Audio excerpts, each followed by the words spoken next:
හාත්පස වෙසී ගිය වැහි බීරා මధుරත් එක්ක ඒ හැන්දෑවේ බොරැල්ල කනත්තේ තිබුණේ මහා පාළු මූසල බවක්. සිකුරාදාවක් නිසා වැඩි මිනිගේ එන්නෙත් නැති නිසා මිනිස් පුලුටක්වත් පේන තෙක්මානයක හිටියේ නැහැ. නාරහෙන් පිටපාරෙන් කනත්තට ඇතුළුණු මාව මුණ ගැහෙන්න මගේ මිත්‍රයා බලාගෙන හිටියා. ඔහු කලින් කියලා තිබුණ විදියට මම හමු වෙන්න යන පුත්කලයාගේ කනත්තේ සේවා කාලය අවුරුදු 51ක්.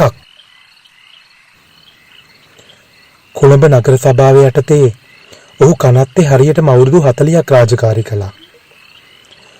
අවුරුදු 60න් විශ්‍රාම ගත්තයින් පස්සේ බොරැල්ල කනත්තේම රෝමානු කතෝලික කොටසේ කාලයක් ගත කළා.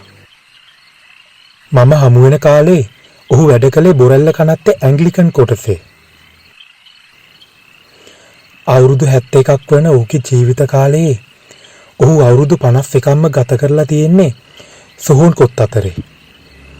කවුරුත් ඔහුව දන්නේ කළු අයියා කියලා. කළු අයියව මුණ ගැහෙන්න යන අතරේ මට බොරැල්ල කනත්තේ අතීත කතාව සිහිපත් වුණා. බොරැල්ල කනත්තේ පළමුවෙන්ම මිහිදන් කර ඇත්තේ අවුරුදු 55ක වැන්දපු කාන්තාවක්. ඒ 1866 ඔක්තෝබර් 28 වෙනිදා 8 වෙනි සියවසේ මැද භාගයේ කොළඹ ආණ්ඩු කරමින් සිටි ඉංග්‍රීසි පාලකයන් සුසාන භූමියක් සඳහා කොළඹින් ප්‍රදේශයක් සෙව්වා. ඔවුන් තෝරාගත්තේ බොරැල්ල මෙම බිම් කඩ. මෙහි බිම් ප්‍රමාණය අක්කර 48ක් පමණ වෙනවා. සොහොන් කොත් හෙවත් ස්මාරක 60000කට ආසන්න සංඛ්‍යාවක් තියෙනවා. මියගිය පුද්ගලයන්ගේ භස්මාවශේෂ තැන්පත් කරන්න සොහොන් ගෙවල් කීපයකුත් මෙහි තියෙනවා. පිටස්තර පුද්ගලයෙක්ට ඇතුළට යා හැකි ලෙස මේ සොහොන් ගෙවල් තනා ඇත. මෙම සොහොන් ගෙවල් තුල අභ්‍යන්තරයේ ඇති මේසයක් මත මලවුන්ගේ භස්මාවශේෂ ඇතුළත් බඳුන් තැන්පත් කරන්න පුළුවනි.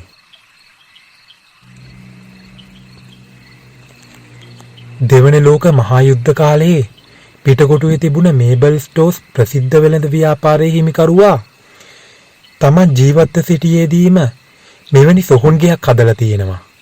සෑම සතියන්තයකම තම මිතුරන් සමග එම සොහොන් ගෙයට යන්නේ නොහු ඒ තුලට වී කමින් බොමින් සතුටින් කාලය ගත කළා. නමුත් ජීවිතයේ අවසානයේ ඔහුගේ ව්‍යාපාර බංකොලොත් වී ඔහු තැනින් තැන ඇවිදිමින් මිය ගියා. ඔහුට අර සොහොන්ගේ තම භස්මාවශේෂ තියන්න අවස්ථාව ලැබුණෙත් නැහැ. බෞද්ධ, හින්දු, ක්‍රිස්තියානි කියලා ප්‍රධාන වශයෙන් කොටස් 3ක් බොරැල්ල කනත්තේ තියෙනවා. ඒවා පාලනය වෙන්නේ කොළඹ මහනගර සභාවෙන්. රෝමානු කතෝලික පිරිස වෙත වෙන් කර ඇති කොටස පාලනය වෙන්නේ රෝමානු කතෝලික සභාවෙන්. ඇන්ග්ලිකන් වරුන් සඳහා වෙන් කර ඇති කොටස පාලනය වෙන්නේ ඇන්ග්ලිකන් සභාවෙන්. 1928 ඉඳලා ජපන් ජාතිකයින් වෙනුවෙන් බොරැල්ල කනත්තේ කොටසක් වෙන් වෙලා තියෙනවා. එහි නඩත්තු කටයුතු සිදු කරන්නේ ජපන් තානාධිපති කාර්යාලයේ අනුග්‍රහයෙන්. එම කොටසේ මිනි වලවල් 50කට ආසන්න සංඛ්‍යාවක් තියෙනවා. මෙයට අමතරව පොදු රාජ්‍ය මණ්ඩලීය යුද සුසාන භූමිය කියලා කොටසකුත් තියෙනවා. 1935 1942 දෙවැනි ලෝක යුද්ධ සමයේදී ශ්‍රී ලංකාවේ අවසන් කටයුතු සිදු කළ එංගලන්තය, අප්‍රිකාව, නවසීලන්තය, ඉන්දියාව වගේ රටවල් වල යුද හමුදා නිලධාරීන්ගේ ස්මාරකද මෙහි තියෙනවා. කොළඹ බොරැල්ල කනත්ත ආසන්නයේ සිට මධ්‍යම රාත්‍රියේ කුලී රථවලට අතපාන සුදු ඇඳුමින් සැරසුණ අద్භූත කාන්තාවකගේ කතාවක් ඉස්සර ප්‍රසිද්ධ වුණා මට මතකයි. ඒ හැර බොරැල්ල කනත්තේ හොල්මන් ගැන විවිධ කතා මිනිස්සු අතර තියෙනවා. මට ඕනෑ වුණේ කළු අයියාගෙන් මේ ගැන විස්තර දැනගන්න. ඒ හැන්දෑවේ මායි මගේ මිත්‍රයයි යද්දී කළු අයියා ගල්පල්ලිය පහළ තිබුණ සෝන් කොටක් උඩ ඉඳගෙන හිටියා. මගේ මිත්‍රයා මාව අඳුන්නලා දුන්නා. කළු අයියා බොරැල්ල කනත්තේ ඉන්න හොල්මන් ගැන කතා කරන්නයි මම ආවේ. කළු අයියා ඉදිරිපිට සෝන් කොටක් උඩ වාඩි වුණා. මොන හොල්මන්ද මහත්තයා? කළු අයියා කතා කළේ ඩෝන් කෙයා ගන්නට. කළු අයියානේ දැනට බොරැල්ල කනත්තේ ඉන්න පරණම සේවකයා. එතකොට කතන්දර ගොඩක් දන්නව ඇතිනේ. මම කිව්වා. කළු අයියා ටිකින් ටික Tamanගේ අත්දැකීම් හෙලි කරන්න පටන් ගත්තා. මහත්තයෝ මේක තෝමස් පෙරේරා ගැන කියන කතන්දරයක්. කමන්නේ කියන්නකෝ. එදත් සිකුරාද දවසක්. සිකුරාදට කනත්ත හරිම පාළුයි. මහ මූසල පාටක්නේ තියෙන්නේ. හවස් වරුවේ කනත්තේ ගේට්ටුව වහලා තිබුණේ. තෝමස් අයියයි එයාගේ සංගයයි කනත්ත අතු ගාලා කුණු වලට ගිනි තියලා රෝමානු කතෝලික කොටසට වෙලා ඉඳගෙන හිටියා. ගිනි කුඩ ළඟද? නෑ ගිනි කුඩට ටිකක් එහාට වෙන්න. ඉතින් මේ දෙන්නා මෙතන ඉද්දී දැක්කලු මෝචරි ඉස්සරහා ටයි කෝට් ඇඳලා තොප්පියක් දාගත්ත මහත්තයෙක් හිටගෙන ඉන්නවා. ඉතින් දෙන්න හිතුවලු ගේට්ටුව වහන්න ඉස්සර කනත්තට ඇතුළුන කෙනෙක් කියලා. ගේට්ටුව වහලා හින්දා යන්න බැරිව බලාගෙන ඉන්නවා කියලා. තෝමස් අයියා එක්ක හිටිය යාළුවා කිව්වලු මම මහත්තයාට ගේට්ටුව ඇරලා දීලා සම්තිම් පාරක් කඩාගෙන ඉන්නම් කියලා. දෙන්නමද මෝචරි ළඟට ගියේ? නෑ යාළුවා විතරයි. ඊට පස්සේ යාළුවා මෝචරි ළඟට ගියාම මහත්තයා එතන නැහැලු. ඉතින් යාළුවා මෝචරි ළඟට ගිහිල්ලා හැරිලා බලද්දී දැක්කලු මහත්තයා එයාගේ ඉස්සරහින් යනවා. එයා මහත්තයාගේ පිටිපස්සෙන් යද්දී මහත්තයා එකපාරටම අතුරුදහන් වෙලා. ඊට පස්සේ මිනිහා තෝමස් අයියට අර කතාව කියලා ගිනි ගොඩ ළඟට ගියාලු. ඊට පස්සේ මොකද වෙලා තියෙන්නේ? තෝමස් අයියා ඉස්සරින්ම දැක්කේ යාළුවා බීඩිය පත්තු කරගන්න ගිනි ගොඩට පාත් වෙනවා වගේලු. ඒකම කවුරු හරි පිටිපස්සෙන් තල්ලු කළා වගේ දඩොස් ගාලා ගිනි ගොඩට වැටුණා.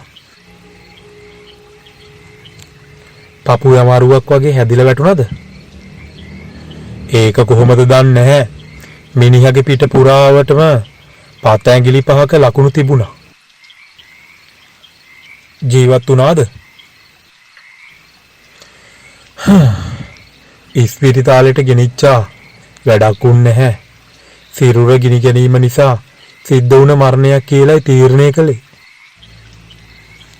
ඊට පස්සෙත් ඔය මහත්තයාගේ අවතාරේ බොරැල්ල කනත්තේ හොල්මන් කළේ නැද්ද? මොකද නැත්තේ? ආයෙමත් ඔය මෝචරි ඉස්සරහම මේකත් උනේ 1965 විතර කාලේ.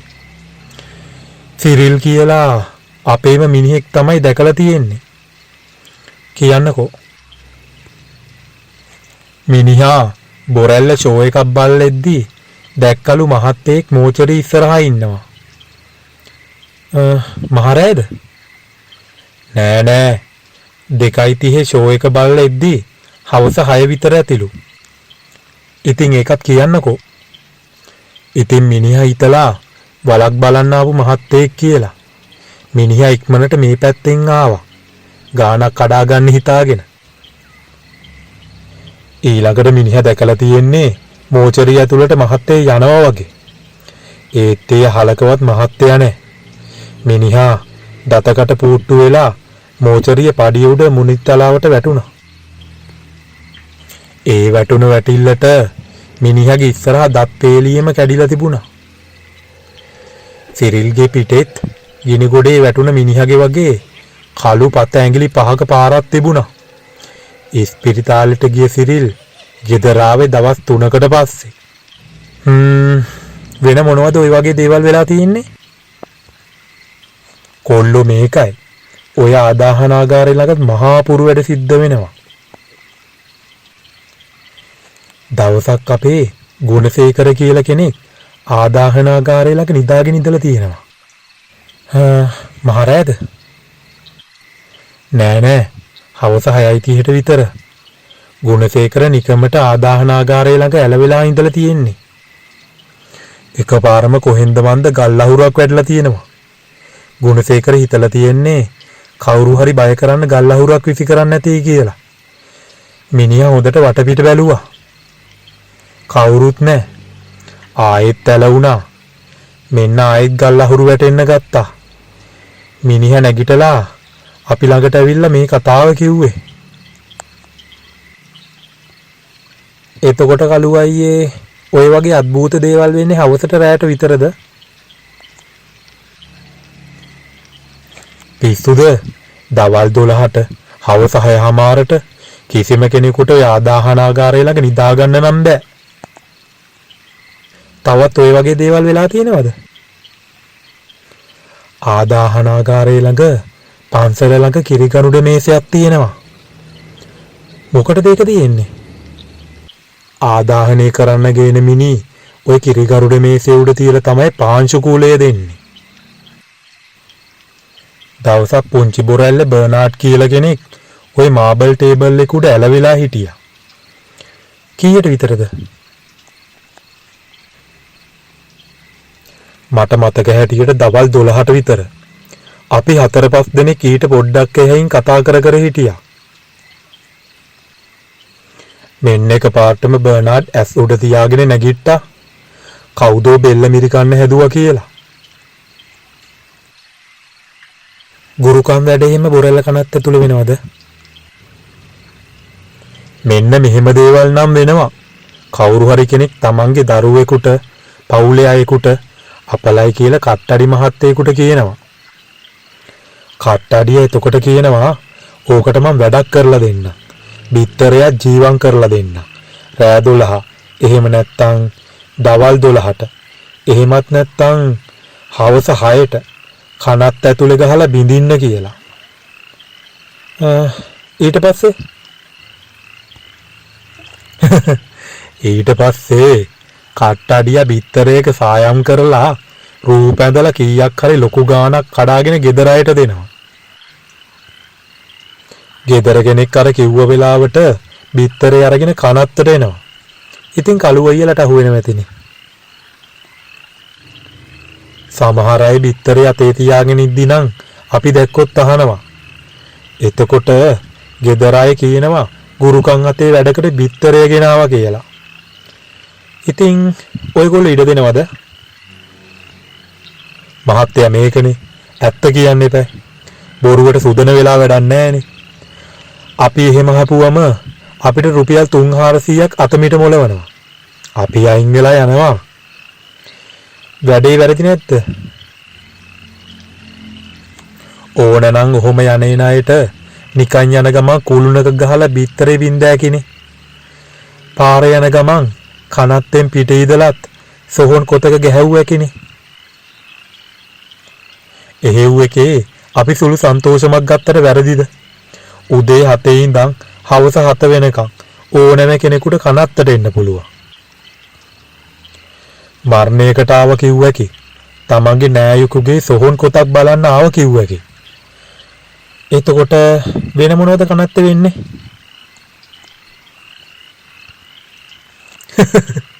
කනත්තට ජෝඩු වෙනවා.